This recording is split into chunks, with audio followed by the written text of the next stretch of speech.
Good evening. I'm calling this meeting to order. The time is precisely 5:30 p.m. In accordance with the Texas Open Meetings Act, Texas Government Code, Chapter 551. This meeting is officially open with a quorum present. This evening, students from Christine C. Moss Elementary School will lead us in the Pledge of Allegiance. In just a moment, Principal Charlotte Staten will introduce them, but first, let's stand with our students for both pledges.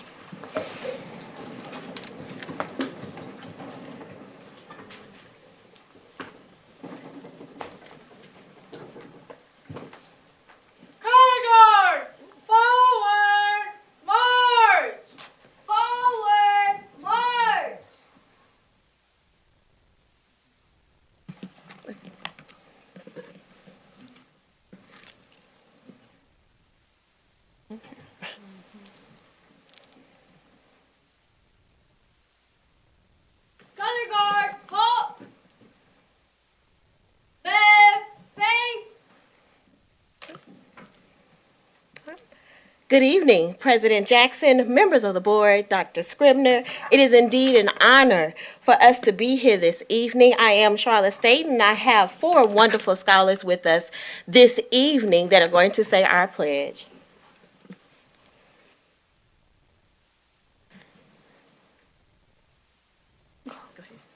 I pledge allegiance to the flag of the United States of America and to the republic for which it stands, one nation, under God, indivisible, with liberty and justice for all.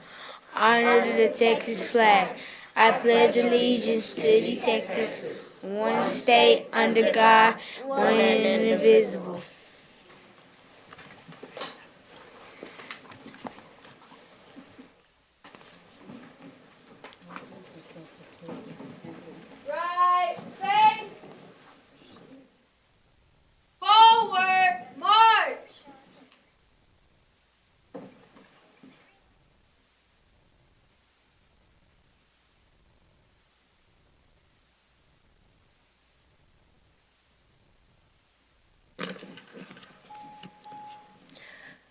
Again, I bring you greetings from Christine C. Moss Elementary, and the four scholars that I do have standing with me tonight.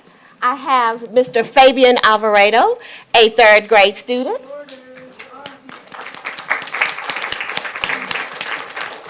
Miss Perla Alvarado, a 2nd grade student.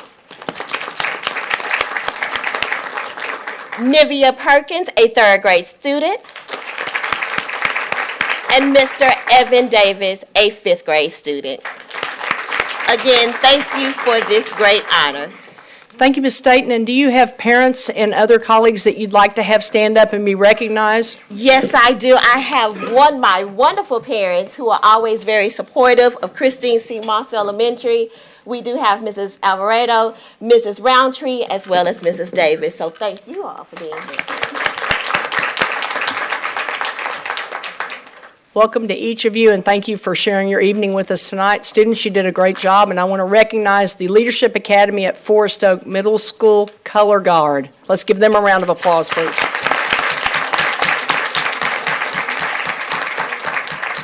And now Clint Bond from our Communications Department will begin our recognitions. President Jackson, members of the board, Dr. Scribner, as President Jackson just mentioned, our greeters are from the Junior Cadet Corps program at Leadership Academy at Forest Oak Middle School, where Saritha Lofton is the principal.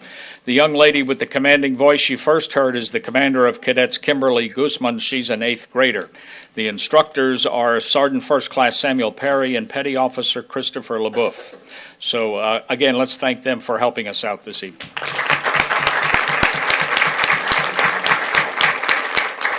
And I'm unclear at this moment if our guest, Rosaria Rodarte from Woodway Elementary, is here.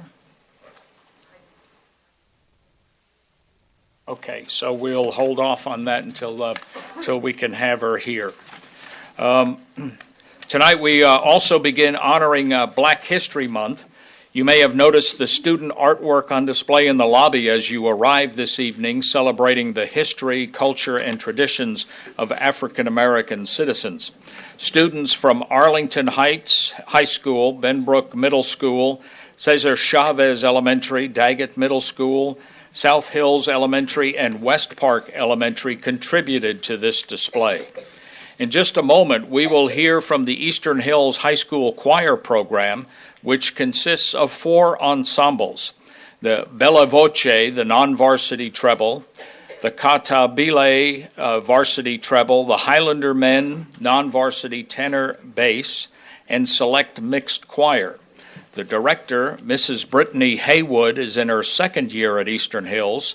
Last year at contest, the varsity treble choir received a 122 rating in stage performance and a 222 sight reading, which are the best joint varsity scores any varsity group has received in the last 10 years.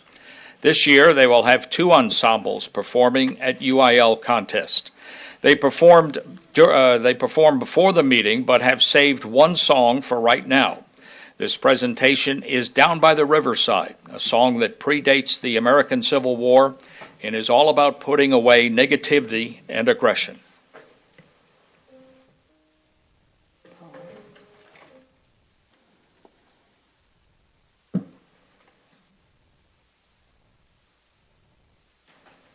I'm gonna lay down my burdens Down by the riverside, down by the riverside, down by the riverside, I'm gonna lay down my burdens down by the riverside, study one no more. Study one more, study one no more, study one no more, study one no more, study one no more, study one no more. I'm gonna lay down my sword and shield. Down by the riverside, down by the riverside, down by the riverside, I'm gonna lay down my sword and shield. down by the riverside, study one no more. Study one no more, study one no more, study one no more,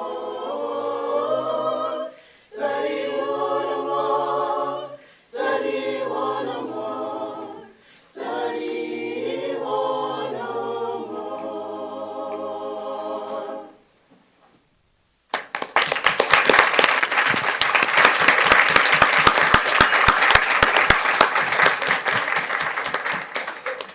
The principal at Eastern Hills High School is Katrina Smith, who isn't here with us this evening, but she is being represented by Assistant Principal Miss Manning. So again, let's thank the choir for being here with us this evening.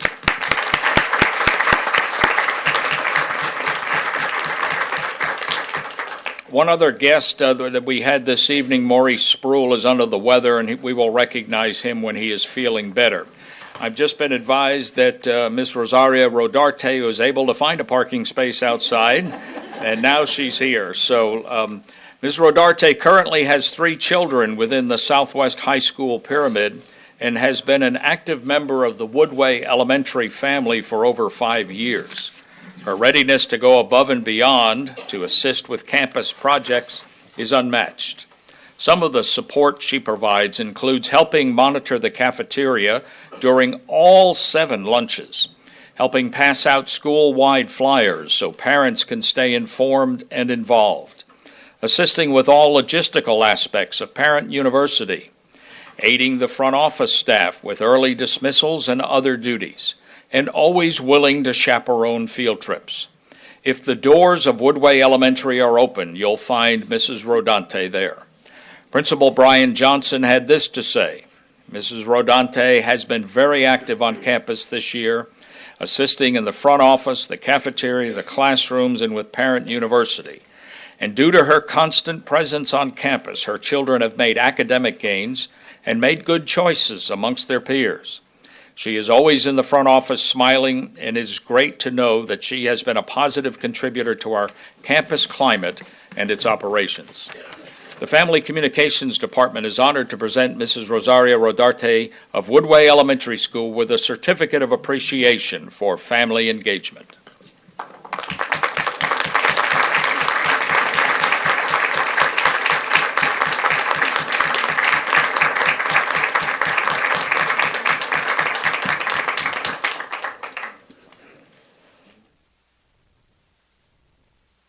Thank you.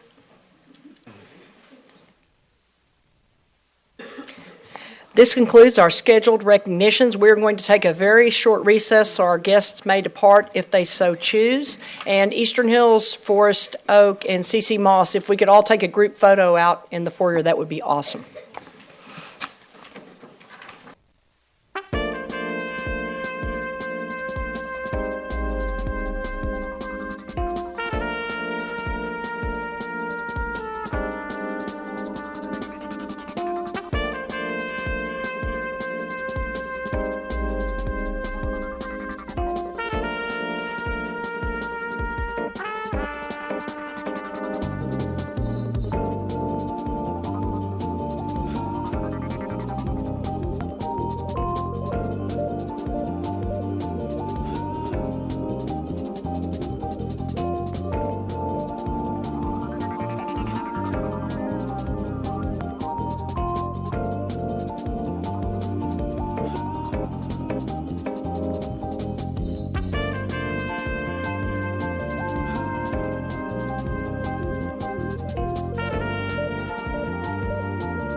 At this time, we'll move on to reports and presentations.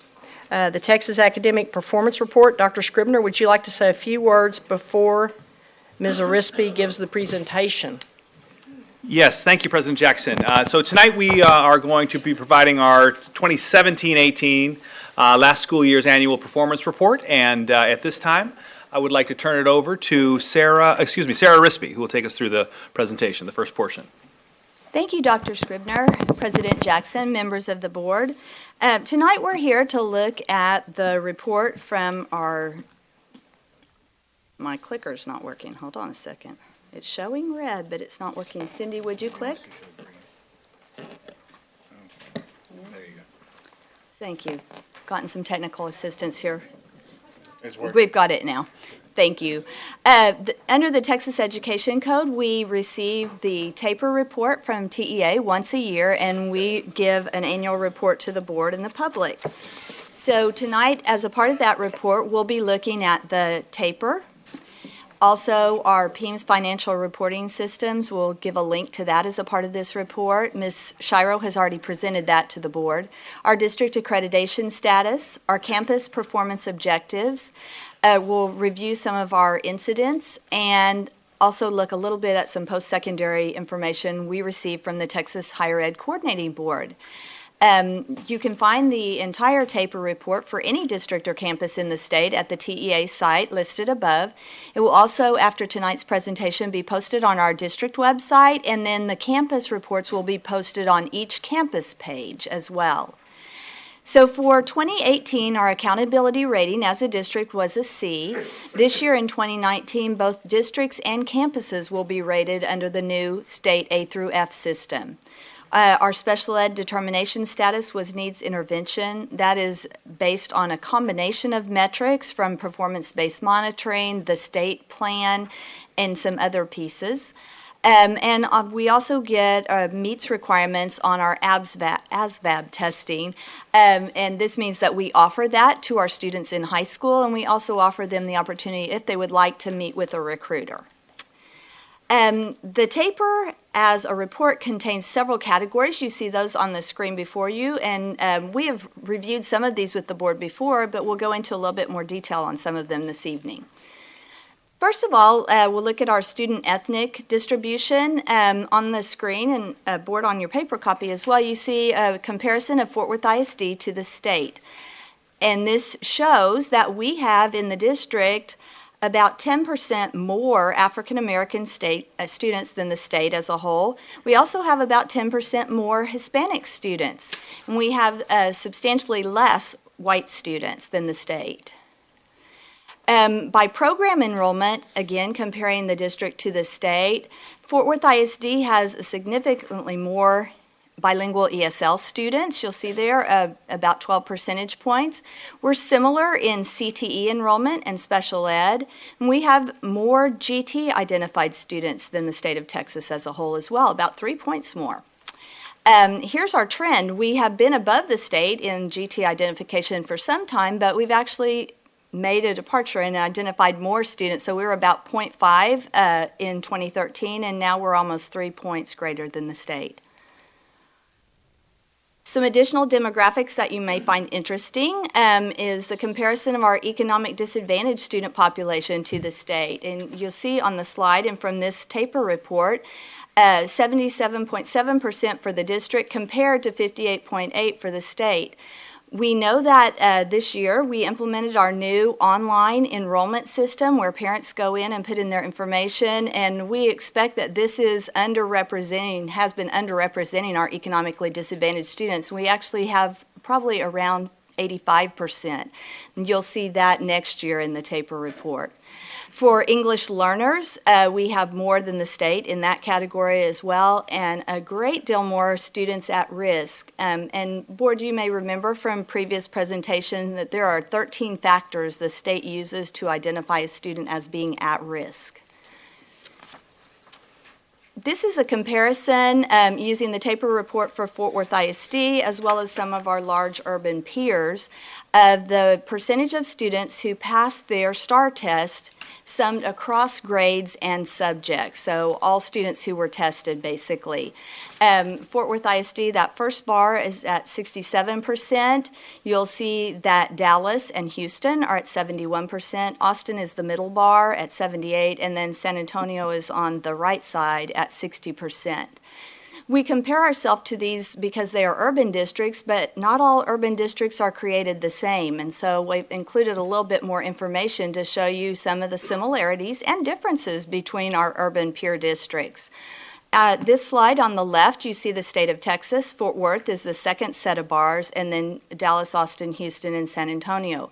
You'll notice that the economic disadvantage from Fort Worth ISD we saw already is greater than the state. It's also greater than several of our urban peers, even though it may be underrepresented here. And we believe a more accurate count is around 85% based on our new online enrollment system. You can also compare there the number of English learners. Not all the large urban districts have an equal number of English learners. We are very comparable in this category to Houston. Dallas has more than we do, but Austin and San Antonio have less. And then finally, it's comparing special ed. That shorter pink bar is the percentage of special ed students, and you'll see some differences there among districts. The next slide shows us some attendance data. This lags a year, so this is 16-17 data. The district bar has our tree on it, makes it easy to see. We're comparing to the state, region, the district, and then our different demographic and student groups follow that. You know that we have had a presentation, I believe, this year on attendance incentives and some other things that we're doing as a district to try to make sure that we are increasing that attendance for all of our student groups. This is the annual dropout rate for 7th and 8th grade, so a middle school rate. That's just within a year. The comparison here again is to state, region, and then gives you the student groups that are a part of our district. This is the annual dropout rate for high school, grades 9 through 12, for the 16-17 school year for those same groups. That is different from this, which is a 4-year longitudinal rate for graduation. The longitudinal rate takes into account for the cohort of the class of 17, the time they entered 9th grade, through their 2017 graduation, or as you'll see in the middle of the bars, some of them continued. Some earned a high school equivalency, and then we do have some that show as dropouts, and that's that top of the bar, the blue portion. These are our class of 17 college, career, and military-ready graduates. So the dark blue part, the bottom of the bar, shows our college and career-ready graduates, and then military is the top part, or military and career is the top part of that. You'll see that this compares state, region, district, and then the groups within our district for each of those categories. Here is our average SAT score for all subjects, and this again is for the class of 17. For the district, you see our average was 916. The important thing to remember about this, for our district at least, is that we give a school day SAT so that all students enrolled in high school have the opportunity to take the SAT and have that college-ready score or work toward increasing that score. But we give it during the school day so that every child can participate. Unlike some of the other schools in the state and the region where it may just be students that are planning to go to college who elect to take the test. So some districts do school day, but not all. These are the ACT scores for state, region, and district in our student groups. We are implementing now the school day ACT, so you will see that that number may change in future years as we have all students participating in the ACT as well as the SAT. This slide gives us some information about our teacher ethnic distribution. So we looked at students earlier, we're looking at teachers now. You'll notice that our African American teachers, we have almost double, well actually a little bit more than double the number of African American teachers than the state of Texas does. We also have a little bit less Hispanic teachers, so about 5% less. We have less white teachers than the state of Texas. As far as teacher years of experience as teachers, we have less beginning and 1 to 5 year teachers than the state as a whole, slightly less, and we have slightly less over 20-year teachers. Those groups in the middle are about the same. I turn it over to Mr. Steinert. The state asks that we look categorically each year at the most serious disciplinary incidents across the district. We look at the demographics of those students involved, and then also talk a little bit about the supportive efforts that the district's putting to promote pro-social behavior across the district. So when we talk about violent and criminal incidents, those are broken down into 4 categories, which includes felonies, misdemeanors, firearms offenses, and assaults. This past year, we had 540 violent and criminal incidents that met those categories. That was actually an increase of 64 over the previous school year. When we break those down, we had 42% that were misdemeanors, 30% that were felonies, 70% of those felonies were on campus, the remaining 30 were actually off-campus offenses. 27% were assaults where there was no citation involved or police involvement involved, and then the remaining 1% or 6 incidents were firearms offenses, which were down from the 8 the previous year. This graph shows you a longitudinal look at our district alternative educational placement enrollment as well as our juvenile justice alternative educational placement enrollment. So the top line, our DAEP, we had 877 incidents that led to a DAEP placement last year. That means 3rd through 5th grade students that were assigned to Insights Elementary, middle school students assigned to Middle Level Learning Center, or high school students assigned to Metro High School. That was an increase, of the previous year of 125. At the juvenile justice level, we had an increase of 15 from 50 to 65 students placed this past year. When we look at the ethnic distribution on the left side of your slide. Yes, ma'am. All of the information that you're sharing. Slide 20. Kind of lost. What slide are you talking about? Well, I was looking at the slide, I think on page 12, that you were giving other information. On the DAP. Right, and I just didn't see. I didn't list the percentages. I have those in my speaking points, but I'm happy to send them to you if you want the percentage differences. That way I can kind of follow. Yes, ma'am. Yes, ma'am. So when we look at the ethnic distribution, this slide is just the district alternative educational placements. On the left-hand side, you'll see at the top our DAEP enrollment broken down by ethnicity, and at the bottom, Fort Worth ISD enrollment overall. On the right-hand side, you'll see the same for the state. So as we've discussed before, we see an overrepresentation of African American students assigned to DAEP in our district, so it's greater than 2-to-1 enrollment at the DAEP versus enrollment in the district. As Sarah mentioned, the state has a 10-point lower average of African American enrollment students across the state. However, statewide we see a 2-to-1 ratio as well, with African Americans represented in DAEPs. This next slide will show you the same for the juvenile justice alternative placement. Again, the same disproportionality trend exists there. To pull back and give a little broader perspective, last school year we had 6,859 students, or 8% of our overall population, that accounted for 13,667 out-of-school suspensions. So of those 13,000 plus suspensions, 6% of them, or 877, ended up in a DAEP placement. 4% met that threshold of those 4 categories that were violent or criminal incidents, 540. And then 0.005%, or 65 of those cases, went to our most restrictive placement in juvenile justice alternative setting. The state expects all school districts to use positive behavior programs as disciplinary alternatives. That was part of House Bill 674 several sessions ago.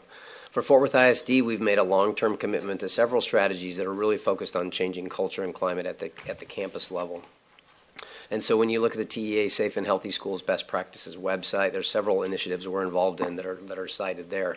One of which would be positive behavioral interventions and supports, providing teachers with resources and strategies they can use in the classroom to address behaviors before they escalate. Trauma-informed services and TBRI work that we're doing in all of our elementary schools. Restorative practice work is happening on 2 levels with us. Universally, we provide ongoing training for all of our counselors, intervention specialists, and administrators so that every campus at the central office level is using that framework and that mindset in their work.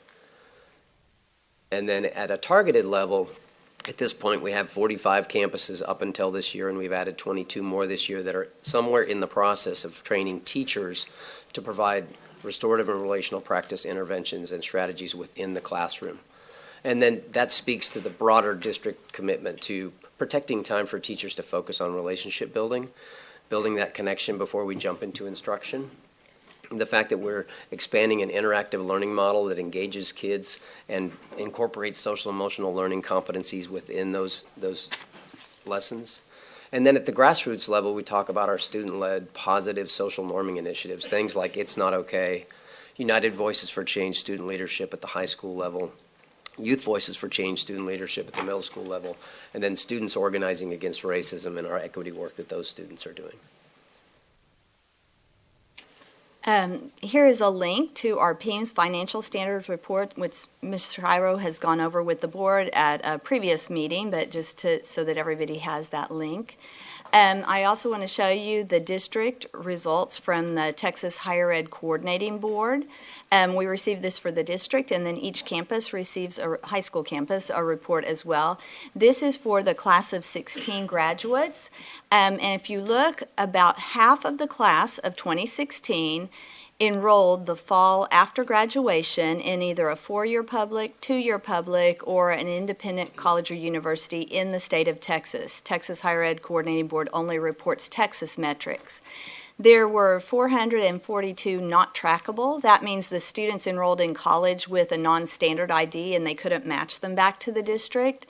The not found number is for students who were not found in a Texas college. So they could have enrolled in a college out of state, gone into the military, or done a career option, or enrolled later, just not the fall right after graduation. This is a link to the campus plans that the board had a presentation on that in October, and we also have the campus plans posted on every campus website under campus news, thanks to the help of our communications department for helping get those up. We're here to answer questions. That was a lot of information very quickly, so if there are any questions, we'll be happy to try to answer those. Trustee Christine Moss. Oh, I thought you were. Go ahead. You might ask my Thank question. you, Board President Jackson. I have a couple of questions. Page 14. We have the 13,667 out-of-school suspensions. 27. What? Oh, I'm wrong page. No, you're right. They're operating off of a different report, so. Well, they need to give us the same reports. I'd say. But anyway, our page is 14. Gotcha. And your page is 27. You talked about out-of-school suspensions, and over a year ago, we started working on decreasing suspensions in Fort Worth ISD. So it would have been good if we had some kind of comparison of how are we progressing or how are we doing? Are the suspensions decreasing or, but I think I asked Dr. Scribner for a progress report. But that would be good if we kind of had some information for the public to know how we're doing with decreasing our suspensions. And what year did we implement no suspensions through third grade? That started the previous school year, so 17-18 school year. 17-18 Yes, school ma'am. year. And that So year, yeah. This is the second year? Yes, ma'am. That's Okay. correct. I couldn't remember what the board voted on when we implemented that. We said we would wait how many years before we implemented? Talked Fourth about grade. a couple of years and Okay, reassess. Yes, so ma'am. I'm keeping up with a couple. So we'll be able to implement through fourth grade. Is that right? That's something for the board to discuss, certainly. We have data. that Yeah, well, would we were bring- discussing it. I'm just trying to make sure I had the right year. Yeah, I believe so. Okay. And we talked about, I was trying to think where I wrote it down.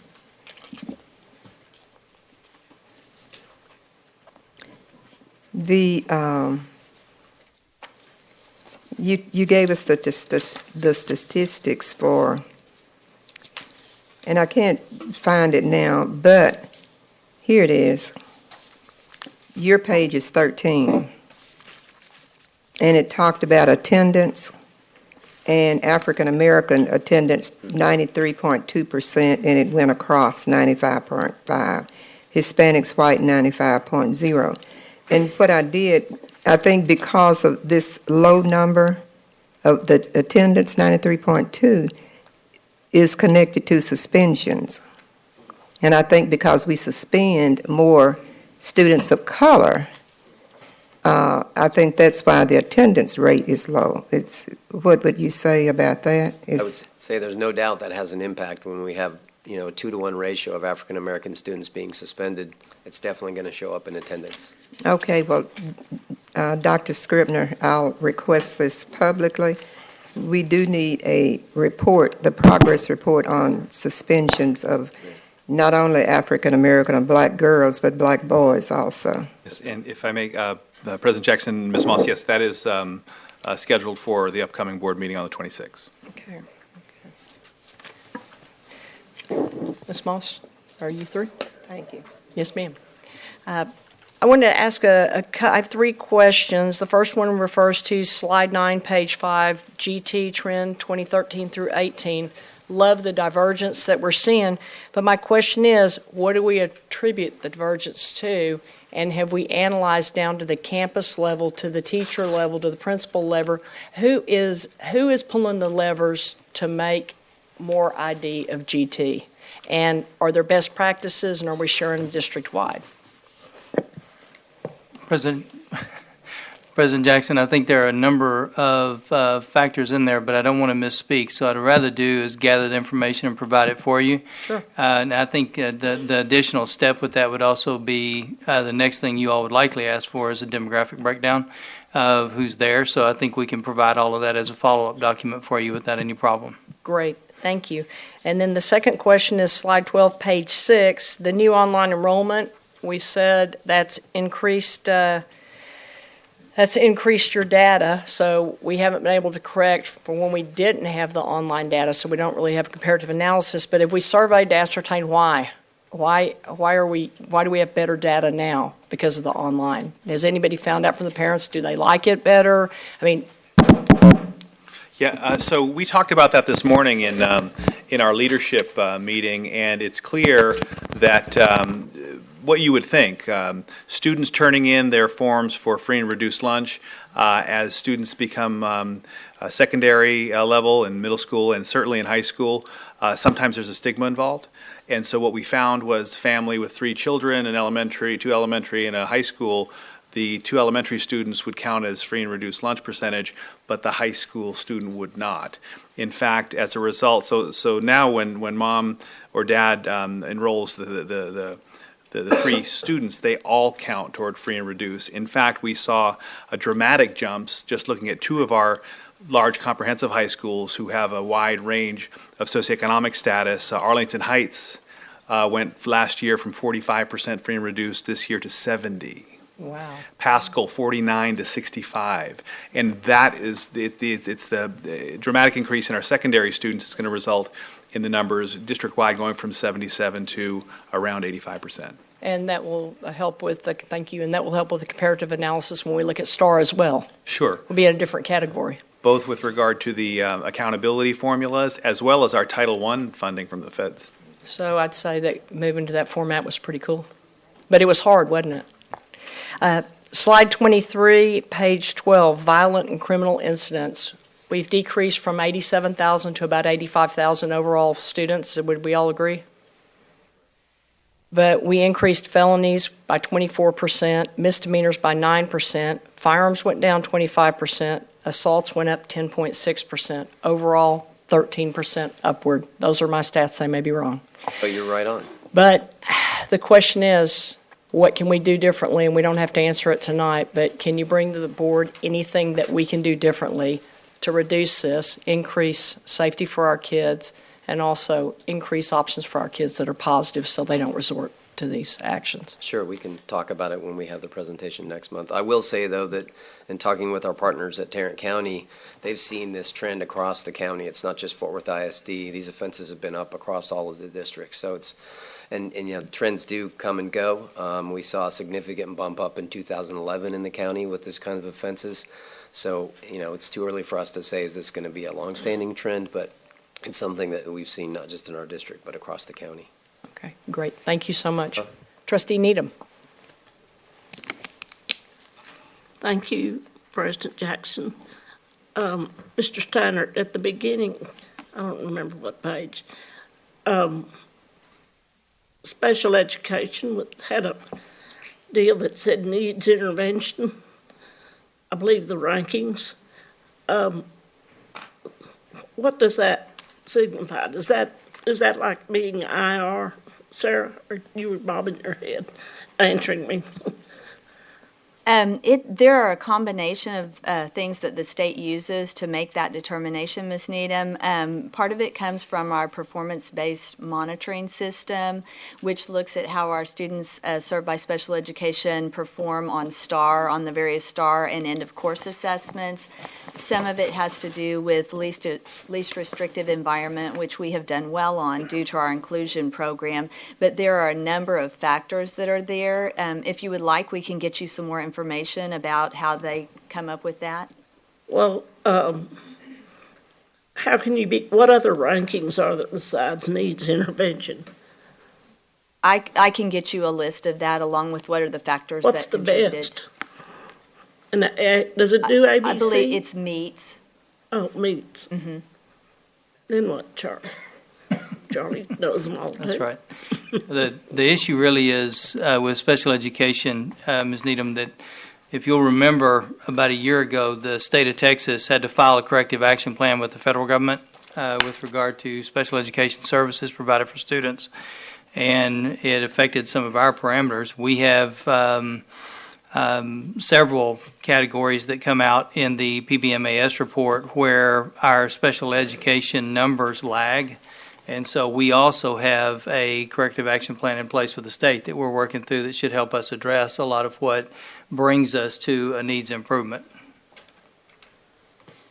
Do y'all want to report on the, I guess, or you could send it to us, what you're doing as the corrective to meet expectations? Sure.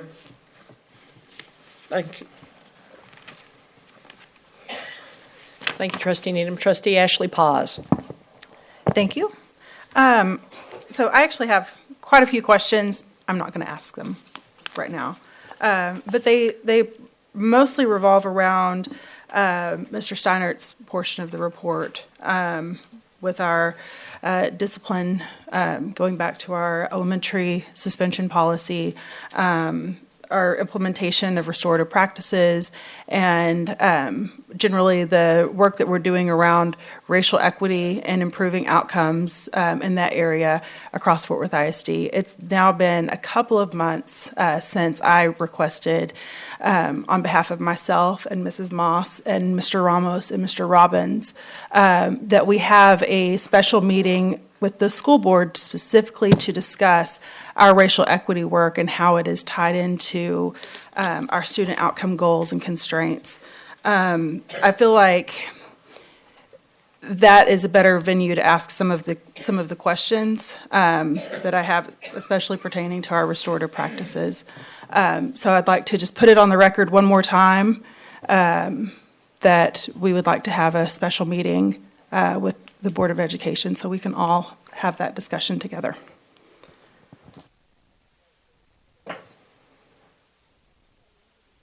Noted. Do you have that, Dr. Scribner? I do. Thank you so much. Trustee Luebnos. Thank you, President Jackson. On page 18 of your report, the SAT scores, that's a total of 2,800 students around, so 70%. And we graduated close to 4,000 students, so that's about 30% that did not took the SAT.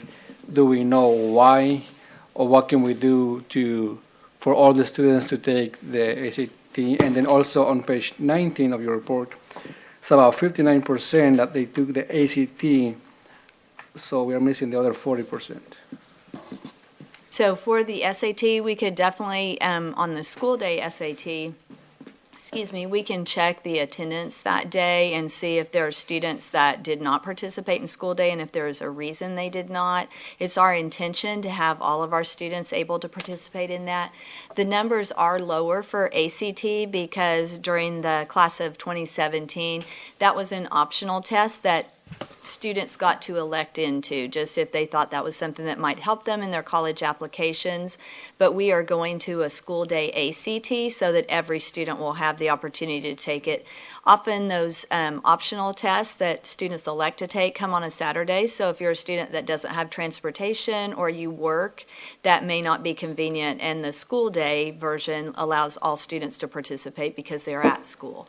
Do we offer transportation on Saturday for students who are taking the ACT or SAT? Not for the optional. That's just at a student option if they want to take it. We do offer it at many of our campuses, but the transportation is not provided on those optional days. Thank you. Trustee T.A. Sims.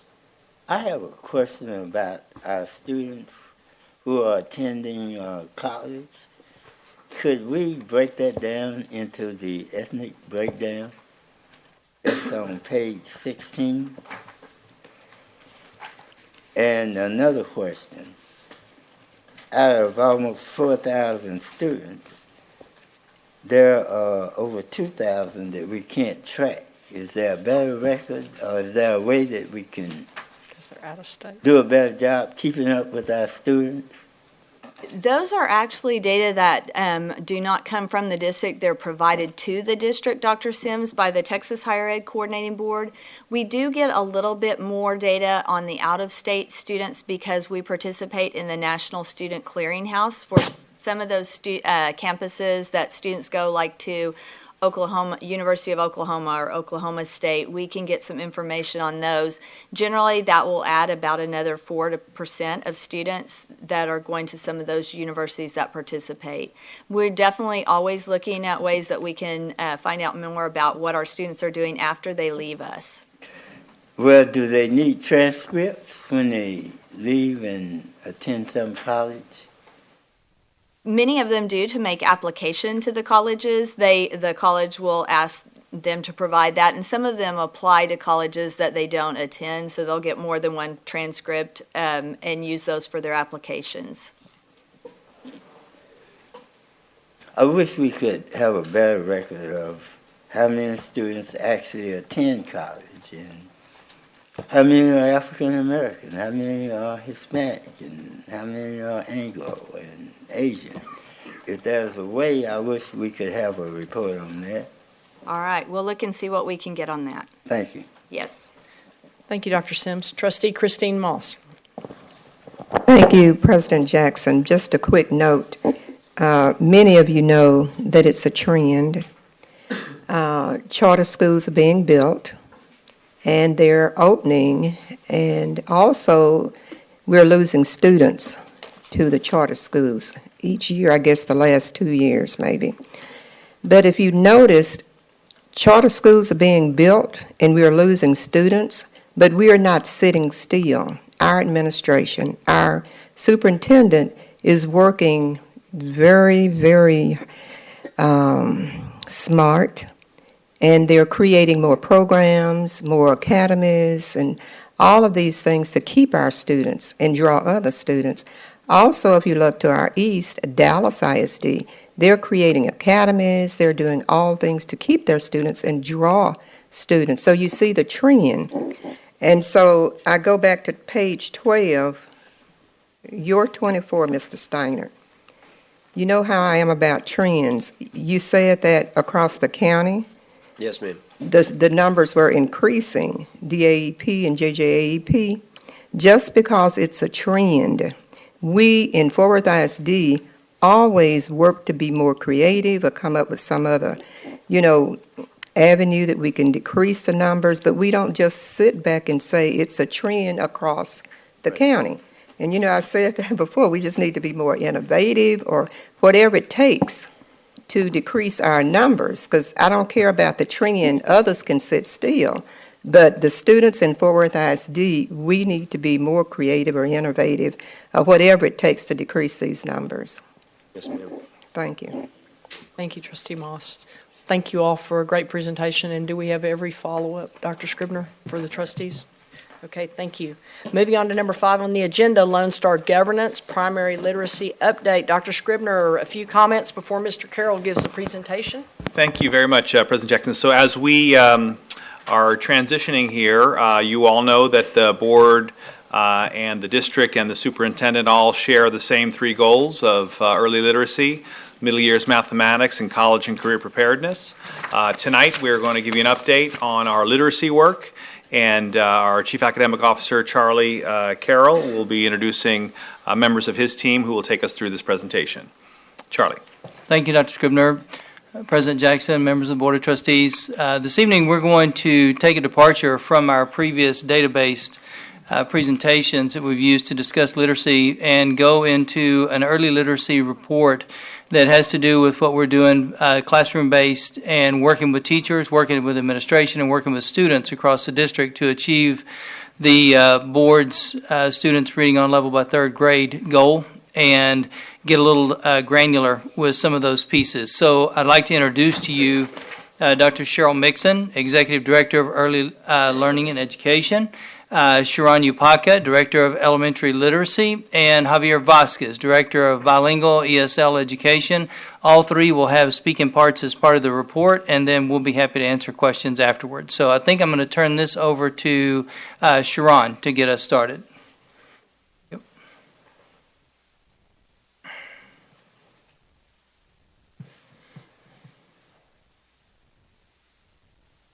This. The clicker is not working. All right, there we go. It is now. In full support of the 100 by 25 goal, the Literacy Department has centered our work by creating a district-wide literacy alignment. We began this with our youngest learners. We use the balanced literacy approach to teaching and learning. This allows our students to build a foundation of phonetic skills, which will transition them from learning to read to reading to learn. Our entire belief is centered around our students to be successful readers and writers. In order to do this, we work to build teacher and administrator capacity and to invest in our families and our communities.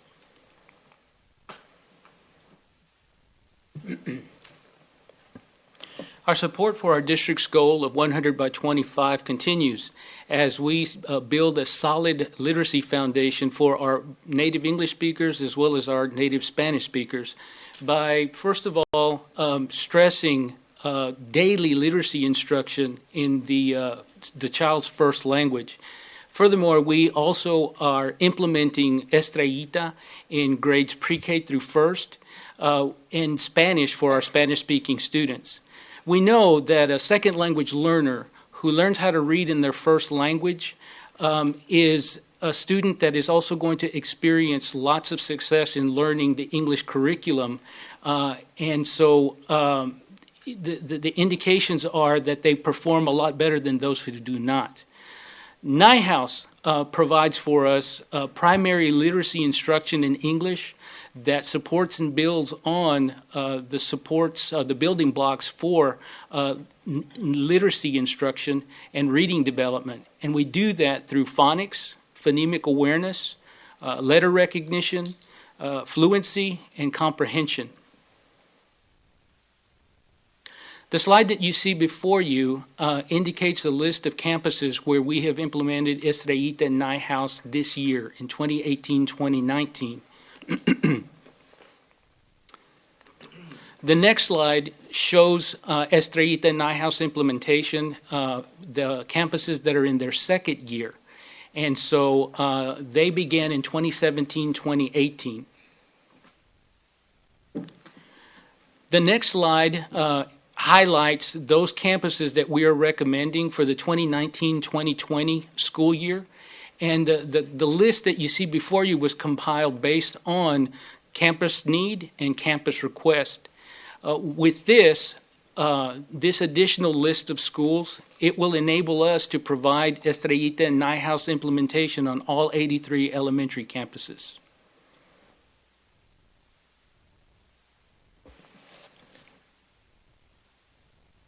One of the strategies that we use to support our teachers is in-classroom coaching. This is a best practice with professional learning. And so what we do is we send out our coaches to work with our teachers. They've gone to, say, a workshop. Well, the coach comes behind them and works with them in the classroom, showing them how it would look in their classroom. How do you do this activity with your students? And how to support rigorous instruction in their centers and in their activities in the classroom. And we have coaches that come out from NIHOuse. We have our literacy learning model coaches, as well as our early learning specialist coaches, among others. And we know that everyone is a literacy leader, and so our administrators, we cannot leave them out. So we definitely want to continue to plan intentional sessions for them around early literacy, what it should look like in their classroom, talk about the literacy approaches that they're seeing in their classrooms, and discuss appropriate expectations in their classrooms of young children. And then also offering campus supports. So if they find that their kindergarten team needs some support around writing, so they might reach out and we provide some supports on the campus level. And we also support our campuses. We want to give them robust information about what children know around literacy. So in our pre-K classrooms, we're using the Child Progress Monitoring Tool, and this is a place where we're assessing other skills beyond literacy, but in literacy specifically, we're looking at letter knowledge, we're looking at comprehension skills, rhyming, those types of skills we're looking at with that assessment. And in our kindergarten, we use the Texas Kindergarten Entry Assessment, which is a new tool we implemented this year fully, and we use the benchmark assessment system. And I will say our pre-K students who attended pre-K in 17-18 in Fort Worth ISD, of those children, 70% of our native Spanish speakers entered kindergarten on grade level, and 75% of our native English speakers entered kindergarten on grade level. In addition to that assessment, we also use the benchmark assessment system, the BAS, and also in our first and second grade, we're also using the BAS. And we're currently exploring some other resources, other assessment tools that we can bring in to give us more robust information about what children know in the first and second grade space around literacy. And we're also investing in our families and our communities. We've just recently received the implementation phase of the Community Partnership Grant, which is designed to support out-of-school literacy experiences for children in the 76119 area code. And so as you can see, those are the schools that we will be supporting with this grant. It's an opportunity for us to connect with the families and the communities in providing after-school, those who provide after-school care, making sure that we're all aligned on what we're doing around literacy for the children in the after-school time.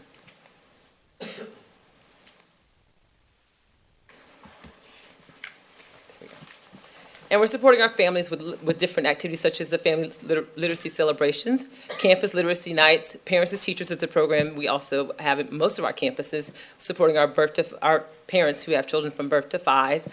And then, of course, Ready Rosie is available to our families as well as Smarty Ants as a resource to use at home with their children around literacy. As you can see, we put our students at the center of all that we're doing. So these are all the resources that we talked about today that we're using to support our students. And then as you can see, the community that wraps around it, some of our partners, such as Read Fort Worth, City of Fort Worth, Early Learning Alliance, Rainwater Foundation, and of course, primarily our families, definitely. So all of those partners serve as another layer of support for our students in creating a community that's aligned to our work towards 100 by 25. And now we're gearing up for our pre-K K Roundup, which will begin April the 1st. So we're excited about this coming year as we continue to work towards our goals of reaching more and more children across the Fort Worth community in providing our high-quality early learning experiences. The Communications Department has been working to spread the message about how important early learning is. And so they provided some short videos, both in English and in Spanish, that spread that message about how important high-quality pre-K experiences are. And let's take a quick look at what they have developed. I belong here. There's a place all parents want for their young child, where learning happens in leaps and bounds in literacy, math, and social skills, where teachers are state certified and super suited to provide structure, encouragement, and a nurturing, safe space for every child. And that place is Fort Worth ISD, pre-K and kindergarten. Your child belongs here.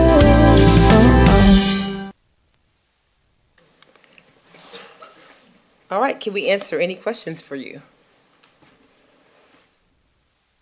See, absolutely no questions, which means you guys had an awesome presentation. Oh, sorry. Ms. Needham says it's not as awesome as we thought. You six almost got away. Trustee Needham. Great presentation, thank you. What grades do you offer AR? Now you can ask me what AR is, read the books and answer the questions on the computer and get the points. We start those in second grade, typically. What's it called? Accelerated reader? Huh? Accelerated reader. Third and fourth grade, did you say? It goes on from second grade and up. Yes, ma'am. On up through whatever grade. Say again? So campuses are able to purchase that with their funding, and we do start it at second grade, and it goes all the way up through fifth grade in our elementary campuses. Do you recommend it? Do you give them a choice of whether or not they have it, or? From the district, Yes. Ms. Needham, AR is a supplemental program. Right. And as much as exposure to text is a good thing for students, and there are times when students are engaging with AR that some external motivations keep them reading and keep them engaged, then it's effective in doing that. Our funding mechanism runs through campuses, but it isn't one of those things that we approve, don't approve. It's the campuses pursue it because it keeps their students reading. Everywhere I've seen my kids and others, it's really kept them reading. Thank you, Trustee Needham. Trustee Moss? Thank you. Thank you for the report. The reason I don't have any questions, I was so interested in literacy. I went to the department to see what the Newhouse program was. So I'm really excited, and I'm just waiting for it to be implemented across the district.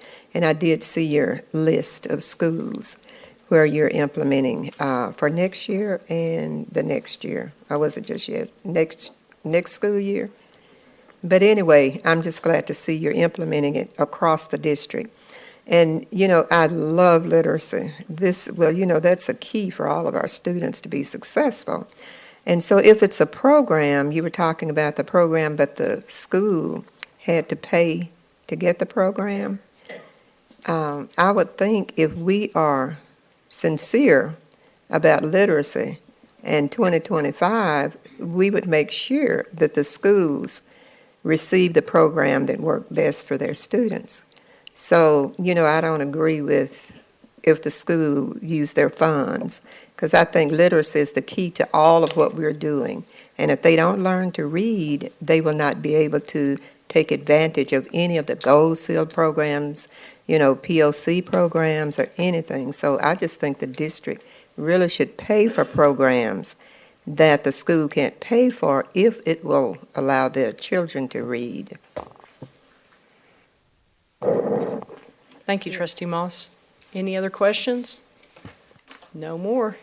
Thank you all for a great presentation, and thanks for your work.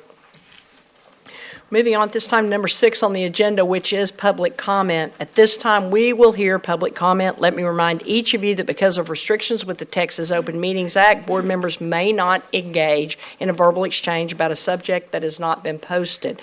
We will listen and we will take notes, but the board is prohibited from responding to any inquiries made during a board meeting on any topic not posted on the agenda. However, the board may reply with 1, a statement of specific factual information given in response to the inquiry, 2, recitation of existing policy in response to the inquiry, or 3, direct the person to visit with staff about the issue.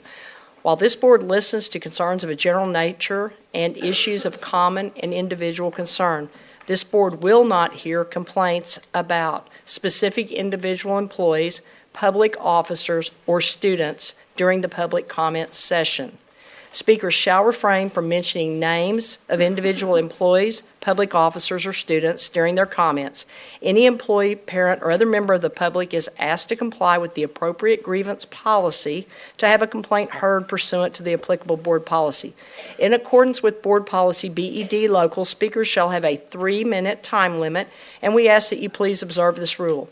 Furthermore, a speaker may not relinquish his or her time to another speaker. Delegations of 5 or more persons shall appoint one person to present their views before the board with the time not to exceed 5 minutes. We have 5 speakers tonight. The first is Alfred Ramirez. The second is Ed Austin.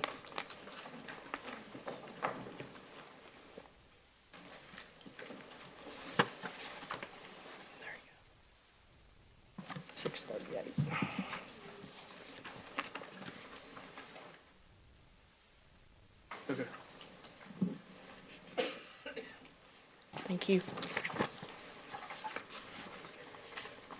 I'm coming to you for a plea of help. I'm a Marine, and I served in Iraq in '97 to year 2000. I learned how to feed 3,000 Marines at one time, real quick. And second time I went to Iraq, I was feeding 13,000 Marines per meal. I'm a minister at True Vine Missionary Baptist Church, and I'm under direction of Pastor Jack Crane. I'm currently a teacher at O.D. Wyatt, and I have a homeless ministry called Pastor Junior's Homeless Ministry.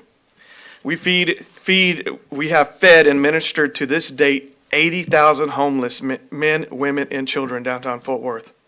My students have volunteered in my culinary program with their parents in order to learn how to cook without being nervous in competitions. My students have been in the news because of the great job that they have done feeding the homeless, and they're winning competitions, which never has been done before at O.D. Wyatt. They've never won any of these competitions before. I've worked very hard to get colleges to come and look at my students and to give them full scholarships. They've been offered full scholarships, never been done at O.D. Wyatt, to Augusta Escoffier. I put together the first Cowtown High School barbecue competition, and it's offering the students $40,000 in scholarships and more prizes. I even got a car donated for the competition. And so the Food Network is wanting to come out and see the competition, videotape it for the students, for the whole district. But I come to you today because I've been retaliated against because I reported crimes against students in the form of child porn and rape at my school. The retaliation was by the assistant principal, and the two resource officers on campus, just to keep a few football players on the field. I was put on leave after I reported everyone that was committing the crimes.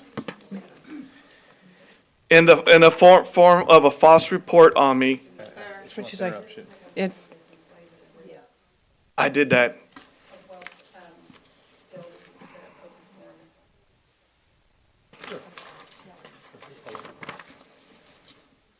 Yes, ma'am, I did all that, and the officers even came to my room with their guns We'll refer you to to someone threaten here me. that you can visit with. Can we refer you to Dr. Rincon? Yes. Thank you. Mr. Ed Austin?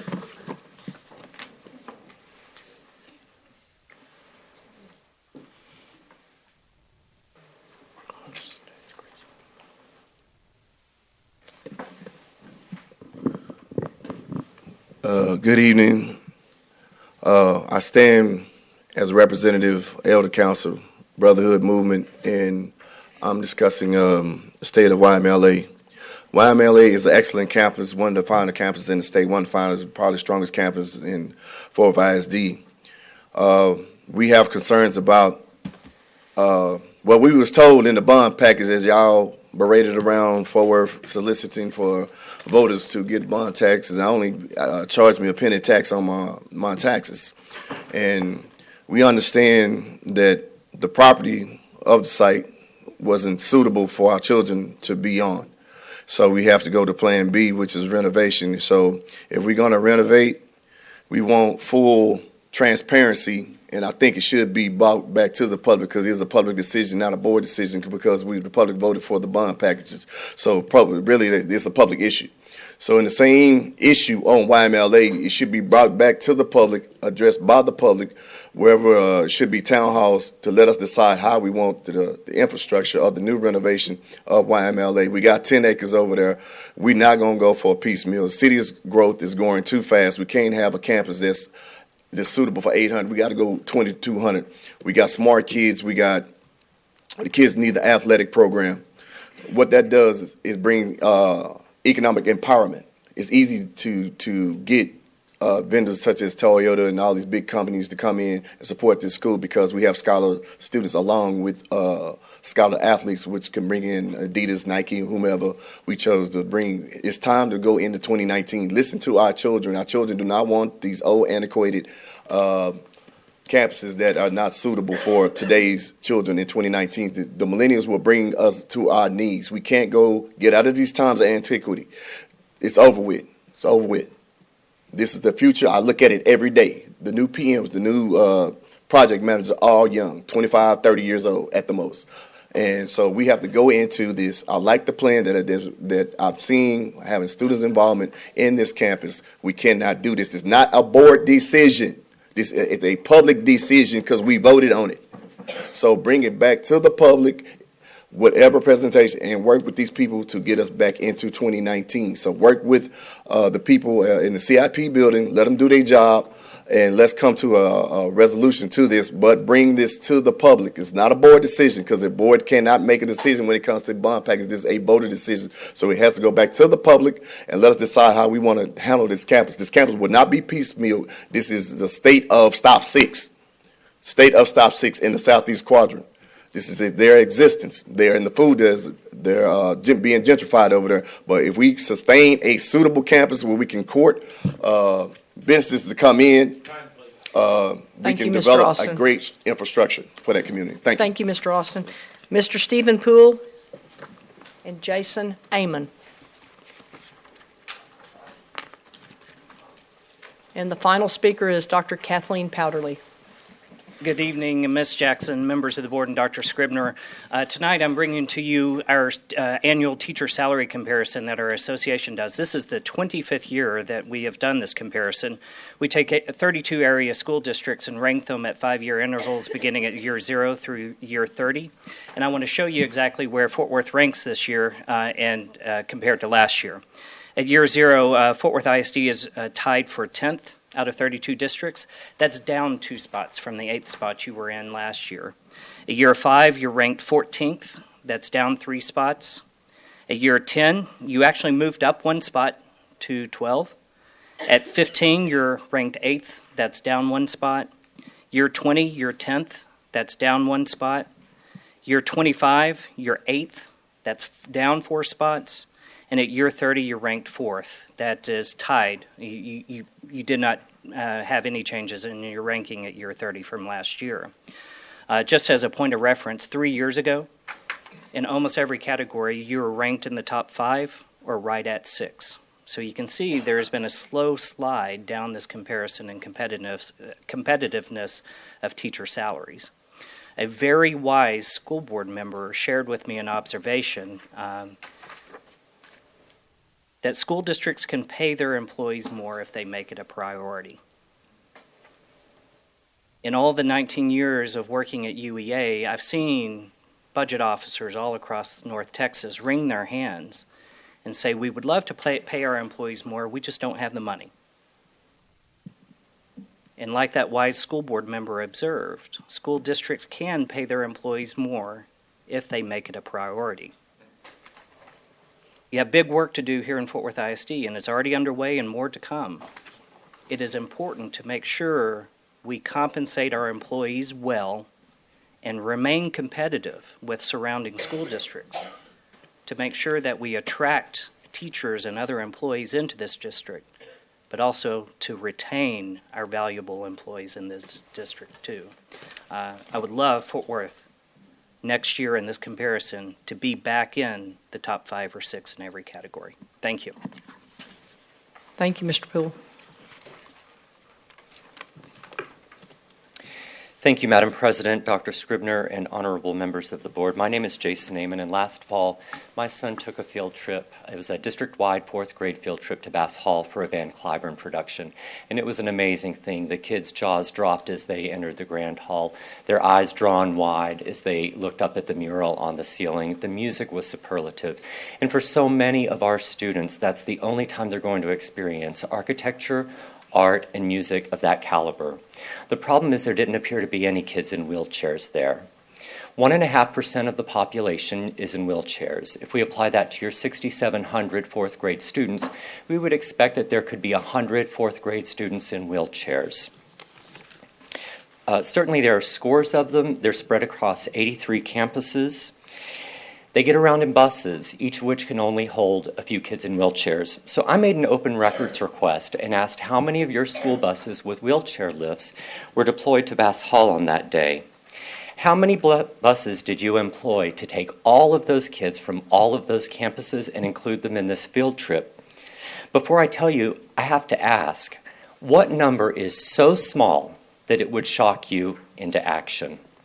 Give yourselves the benefit of every doubt, round everything in your favor. What number?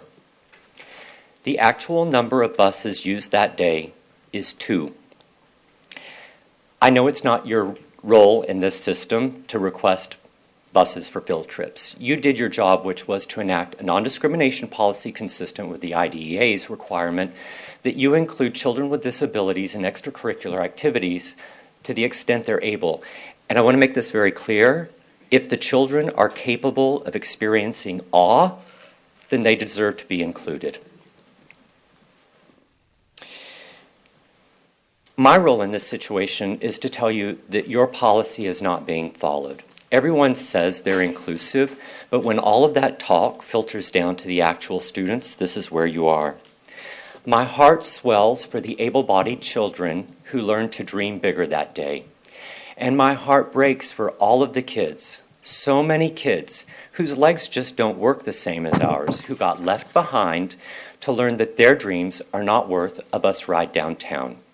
Your stated mission is to prepare all students for college. 1.8% of people with disabilities have a bachelor's degree. Your stated mission is to prepare all students for careers. 80% of people with disabilities are unemployed. I submit to you that tonight would be an auspicious time to start thinking about what your mission is, really, for students with disabilities in this district. Thank you all so much. Thank you. Final speaker of the evening is Dr. Kathleen Powderly. Good evening, Dr. Scribner, President Jackson, esteemed trustees. My name is Dr. Kathleen Powderly, and I have been a pediatrician serving Fort Worth for the last 17 years. I have a son, Thomas, who matriculated through Lily B. at McLean and is currently a freshman at Paschal. I usually come to you every April during Child Abuse Awareness Month and update you on the wonderful collaboration between Alliance for Children, Cook Children's Hospital, and Fort Worth ISD regarding the child sexual abuse prevention program called Stewards of Children that we have collaborated with one another in order to educate all of our elementary teachers on how to recognize and prevent child sexual abuse, to include things like child pornography. However, after the recent arrest that was in the newspaper, I felt compelled to come a little bit earlier than I normally would. 7 years ago, I brought forth this opportunity for Fort Worth ISD to have all elementary school teachers trained in Stewards of Children. It is an evidence-based and state-approved training for continuing education credits. Cook Children's paid for all of the resources. Alliance for Children provided all the facilitators. And while I am proud that 66 of the 81 campuses have been trained, it has been 7 years. And the majority of that time, it has been me emailing principals, going to the principals meeting, emailing the trustees, meeting with principals in my otherwise free time and not in my practice. It should really not be this difficult for two nonprofit agencies that know about child safety to come to the district and provide education for teachers, and it takes so long for us not even to be completed. 1 in 10 children are victims of child sexual abuse before they're 18. They suffer mental health problems, substance abuse problems, teen promiscuity, and teenage pregnancy. But what we know is when they outcry and we can support them, that a lot of these problems are ameliorated. And as I heard here tonight, as a pediatrician, literacy is essential. Graduation rates are essential.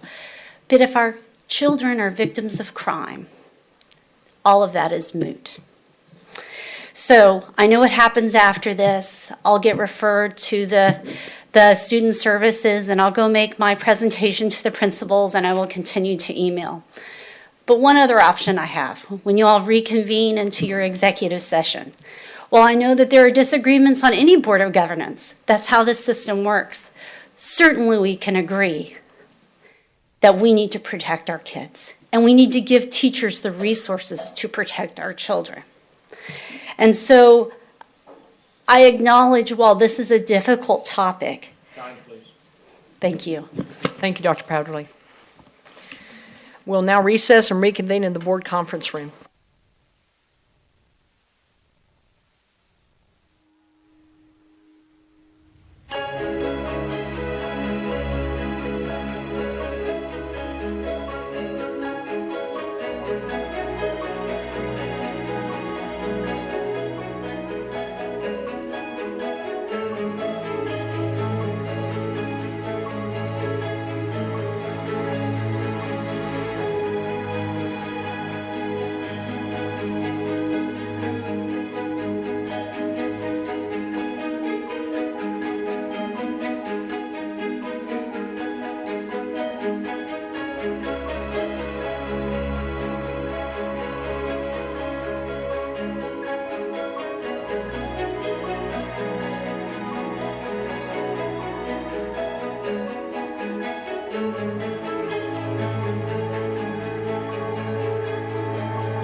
You guys ready?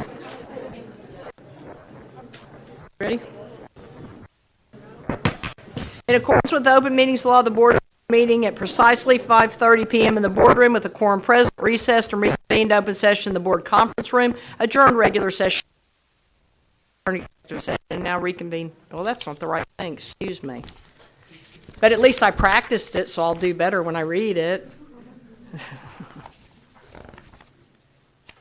Oh, counsel, I know why, because that was, we were correcting something on that page.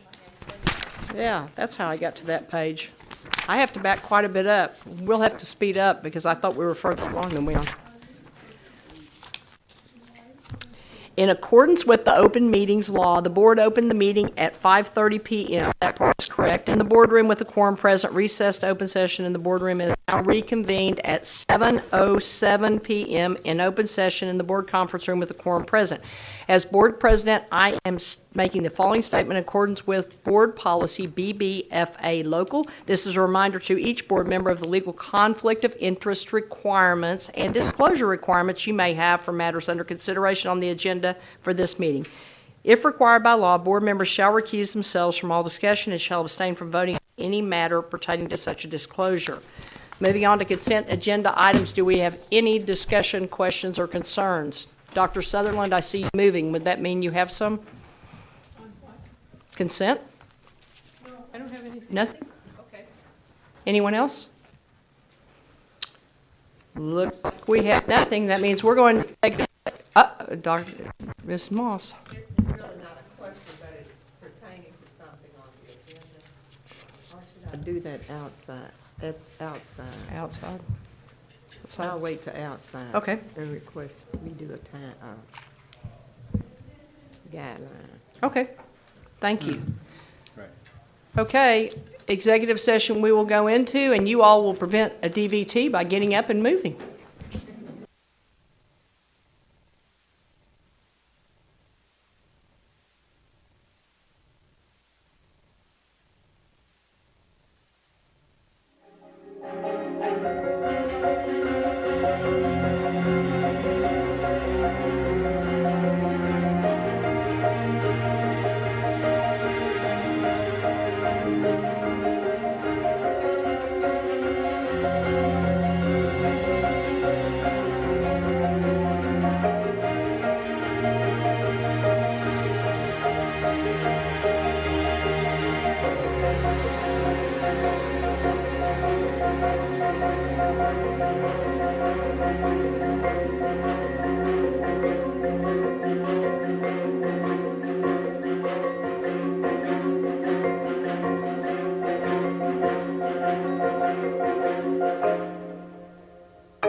Welcome to National Signing Day. Signees, we're here to honor each of you. Honor you for looking to the future, daring to do more, and for daring to seek more. DeAndre Jones signing a football national letter of intent today to Angelo State University in San Angelo, Texas. Darius McLeod signing his letter of intent today to play football at Southern Nazarene University in Bethany, Oklahoma. Alexander Carrasco signing his letter of intent to play baseball at the University of Texas at Dallas. Traveler Moore signing his letter of intent to play baseball at Fort Scott Community College in Fort Scott, Kansas. John Henson is signing his letter of intent to play football at Bethel College in North Newton, Kansas. Quentin Jackson is signing his letter of intent to play football for Southern Nazarene University. Brandon Johnson is signing his letter of intent to play football at Angelo State University in San Angelo, Texas. Jackie Garcia will be attending Seminole State College in Seminole, Oklahoma.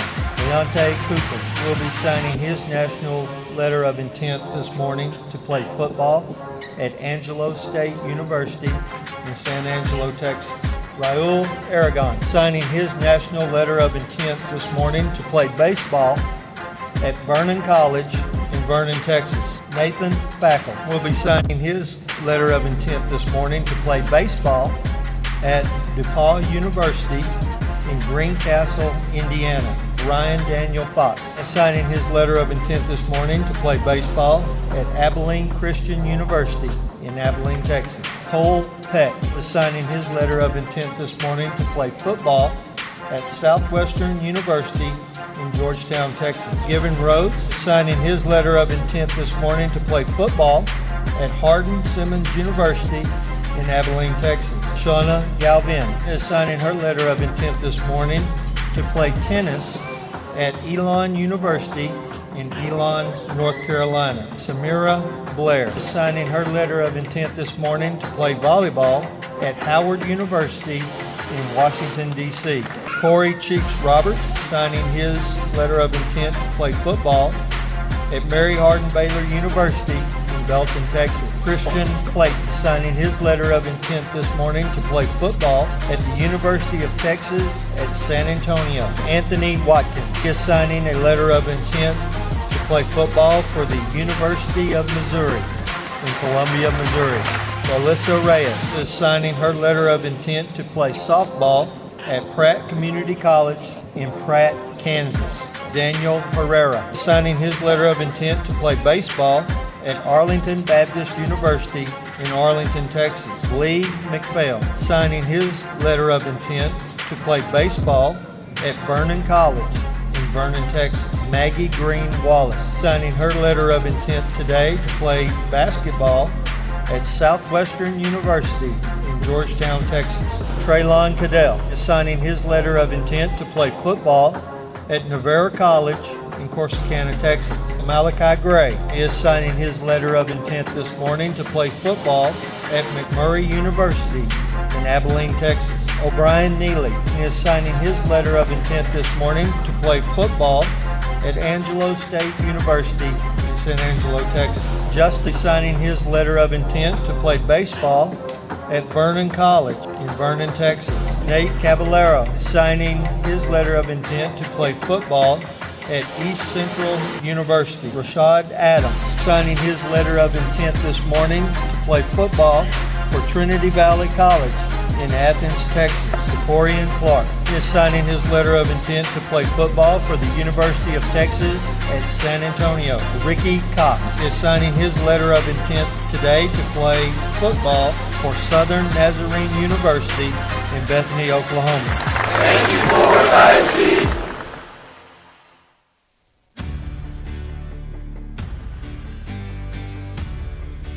Thank you all for coming. We're extremely excited about being able to come and be part of this process and give back to our Fort Worth Independent School District. These funds can help support the foundation for reading in Fort Worth ISD. Washington Heights Elementary, Oak Lawn Elementary, J.T. Stevens Elementary. It's so important for our students to read on grade level or above by third grade. De Zavala Elementary, Como Montessori, Carter Park Elementary. We're also talking about our preschool programs, making sure that students have the basics for reading, kindergarten, first grade, second grade. Logan Leadership Academy, Waverly Park Elementary, Cover Heights Elementary. Thank you to Dr. Scribner, Ms. Moss, and Presidio for this donation that will help not only to buy books in English but also in Spanish. So we thank all of our school leaders, our support staff. What a wonderful morning, and thank you very much. Thank you, Presidio. Today is our 14th annual Fort Worth Technology Conference, where we open it to the district teachers for free. This is to make their classes more engaging and inviting for the students. Each color combination is a different code, so depending on the color combination, it'll do something different. The kids would just take this and run with it, you know? We want people to come and use the tools in a way that makes their lessons just come alive. There you go. Oh, coordinate. Anybody? Share with me some ideas how you might take it back or a way you might bring this into your classroom. It's important that teachers really take the model of being a lifelong learner. If you talk about learning and talking about teaching kids, you really have to be a teacher that learns themselves. We're learning the ins and outs of the Google apps in a fun manner. We are on this challenge. Each group member has to paste an image of their favorite video game. This is another work day for them, but they are excited to be here because they know that they're impacting the students of our district. We're in class. I belong here.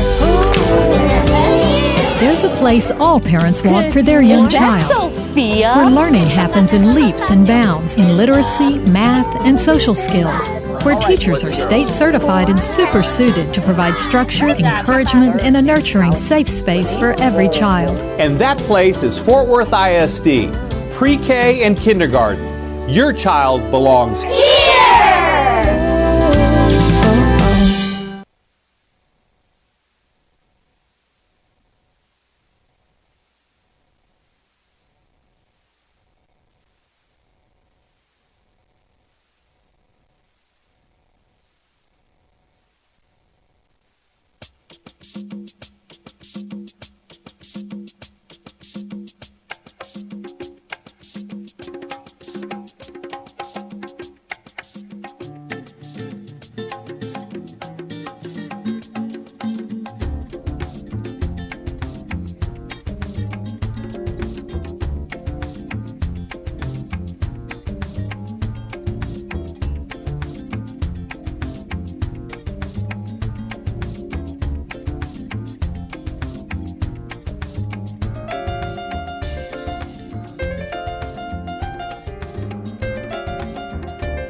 In accordance with the open meetings law, the board opened this meeting at 5:30 PM in this boardroom with a quorum present. We recessed and reconvened open session in the board conference room, adjourned regular session, convened executive session, adjourned executive session, and now we have reconvened open session at 7:55 PM with each of you in this boardroom with a quorum present.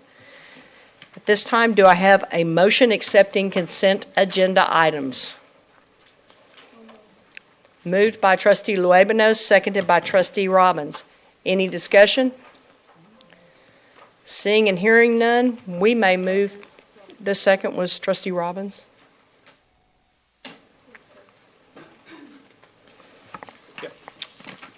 As soon as the computer catches up with the humans for once, we will vote.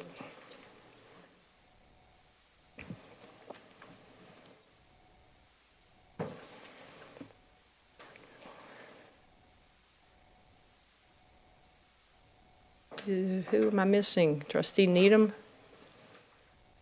And the motion passes unanimously. Moving on to action items. We have no action items for A because we didn't remove anything from consent agenda. We have B, personnel. Ms. Needham, do I have a motion on the appointments? I move to approve the appointments of Carl Alfred as Senior Officer for Operations and David Sines as Senior Innovation Officer. Motion is moved by trustee Needham, seconded by trustee Luebanos. Seeing and hearing no discussion, please move to voting.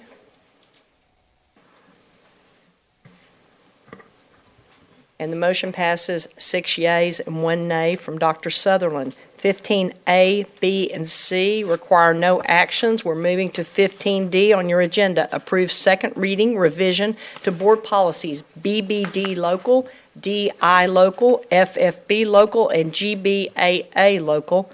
Do I have a motion? Moved by trustee Robbins, seconded by trustee Paz.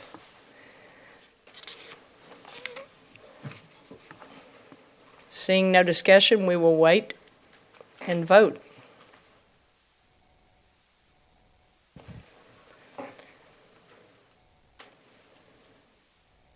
And the motion passes unanimously. 15E, approve campus turnaround plan for Polytechnic High School for school years 2019-20 and 2020-21. Do I have a motion? I would like to. Moved by trustee Needham, seconded by trustee Luebanos. Any discussion?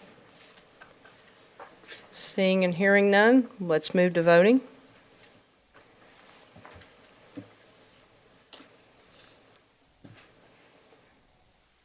I'm missing one. Would that be you, Dr. Sutherland? I thought you might not have a screen working. No catnaps. And the motion passes unanimously. 15F, approve license agreement with TCU, Texas Christian University, for the 2019 graduation ceremonies. We are waiting for the computer to catch up. Moved by trustee Luebanos, seconded by trustee Needham. Any discussion? Seeing and hearing none, we'll move to voting. Oh, trustee Moss? Yes, ma'am. Thank you, President Jackson. I just want to ask Dr. Scribner if he and administration would review our guidelines for schools during graduation time, and if we are unable to find the guidelines, if we would create guidelines so that we'll have them for next year. Thank you. Thank you, trustee Moss. Trustee Robbins? Thank you, President Jackson. I would like to tag on to what Mrs. Moss requested and see if we couldn't figure out a way for all of our schools to rotate through very high-quality venues for their graduation exercises. It would mean a great deal to the students, I think, and surely there can be a way that we do that on a regular basis. Thank you. Thank you. Thank you. Moving to voting.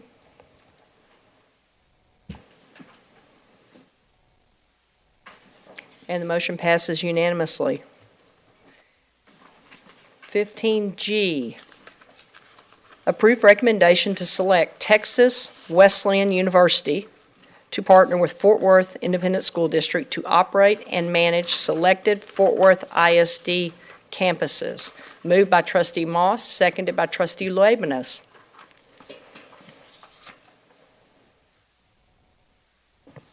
Dr. Martinez, I promise we're going to vote, and you can get home to your son.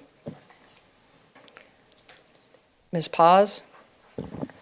Yes, I asked this question earlier with Dr. Scribner, but I just wanted to ask it on the record. So this is, there will be an MOU that comes to the board later on that will detail exactly what this partnership looks like. Precisely. Tonight's recommendation is to approve the recommendation to select Texas Wesleyan University as our partner. Our legal counsel and theirs are working together to finalize the contract that will come back to the board for vote.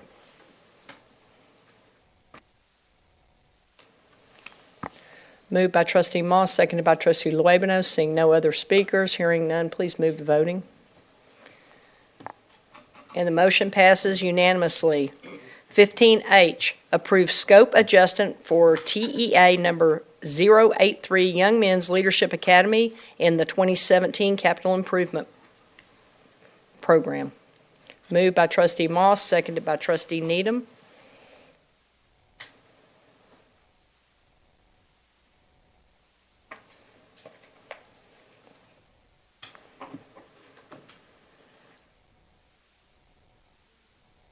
Yes, please vote. And we pass unanimously. And we are at the best part of this meeting, which is time when we can all share comments about this district. Do we have any comments tonight? Trustee Sutherland. Thank you, Jackson. In response to the report by UEA at the last board meeting about the opinions of our secondary teachers to the 8-period day, and things I have heard from candidates as well as parents around the district, I would like to suggest or to request that we have a vote on whether the board wants to continue the 8-period day next year. And I assume that you would, Dr. Scribner, you would like to have it preceded by a presentation on the pros and cons. I'm making that as a formal request. If you want me to, I'll put it in writing, but it's recorded here. Is that enough to get it on the agenda? Jackson, is it your agenda? I'll have to review that, whether that's an operational realm or the board realm, but we certainly can review that and get back to Well, you. my understanding is that the board can put any item it wants on the agenda. I think that's written in plain. Isn't that right, Council? Let's send an email, Dr. Sutherland. Pardon me? The agenda item is activities and announcements. So let's work on it. We'll do it, and we'll send an email and work on it that way. We'll get it done. Okay, thank you so much. Okay, anybody else? I have one comment. I want to thank Texas Wesleyan University. They are a wonderful partner. They happen to be located in the single-member district that I represent, and so I'm a little partial to them. My daughter attends school there as a freshman, but I just want to say everything you all do, Dr. Martinez, is golden, and thank you for what you do.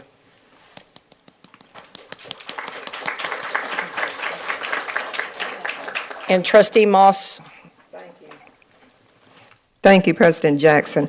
I have two My Brother's Keeper announcements. So the first one, we are really excited to announce the 2019 Suit Up. It's a campaign, and we need your help to suit up approximately 60 Fort Worth ISD MBK seniors who will be graduating this year. Each year, Fort Worth ISD, the Education Foundation, and Josh A. Banks partner to raise funds to outfit these leaders with tailored suits. This includes the suit, dress shirt, tie, belt, and shoes. With your help, the experience of being professionally fitted for a tailored suit is one more step toward success for these young men. Sponsors will be able to meet these young men in their suits at the MBK graduation stole ceremony on May 22nd, 2019 at the TCU Kelly Center. Tonight we have in our audience Jamal Williams. Are you still here? Please stand. He works with Texas Wesleyan, the university we were talking about, and he's with the Fort Worth ISD Foundation. Mr. Williams also heads up our dual credit course class at high school, the collegiate high school at Dunbar. And so he wears many hats, but we appreciate you for being part of this initiative.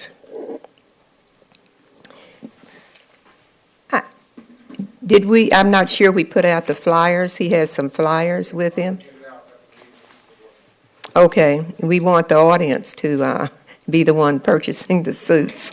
So make sure they all get a flyer. I hate we didn't do this earlier. Maybe we could have gotten more involved. Each of you that were shaking your heads affirmed to Trustee Moss that you will be purchasing a suit. I've met her before. Give them a flyer. All the information is there. Okay, the second announcement, MBK announcement 2.